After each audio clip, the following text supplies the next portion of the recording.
ला सुरुवात करणार आहोत एका अपघाताच्या बातमीनं। समृद्धी महामार्गावर 2 कारचा भीषण अपघात झालाय। अपघातात 7 जणांचा जागीच मृत्यू झाला असल्याचं कळतंय आणि यामध्ये 4 प्रवासी हे गंभीर जखमी झालेले आहेत। समृद्धी महामार्गावरील कंडवची जवळ ही घटना घडलेली आहे आणि नागपूरकडून मुंबईकडे जाणाऱ्या अर्टिगा कारला डिझेल भरून विरुद्ध दिशेने येणाऱ्या स्विफ्ट डिझायर कारनं धडक दिली आणि हा अपघात झाला।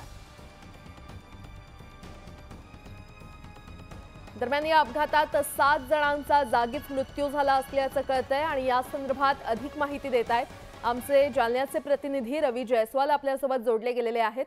रवी, समृद्धी महामार्गावर पुन्हा एकदा हा भीषण अपघात, काय अपडेट?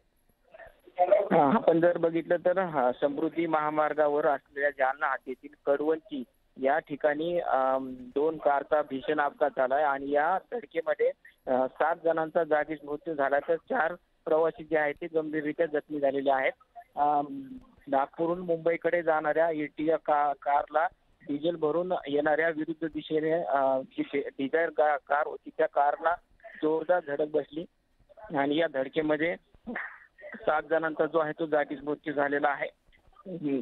डिझायर कारचा नंबर जर बघितला आपण MS12 MF 1856 आहे आणि ही डिझेल भरून विरुद्ध दिशेने जे आहे ते जात होती आणि त्याच दरम्यान नागपूरहून जी गाडी येत होती अर्टिगा, तिने जोरदार धडक दिलेली आहे। बरं रवी, धन्यवाद या सविस्तर माहितीसाठी।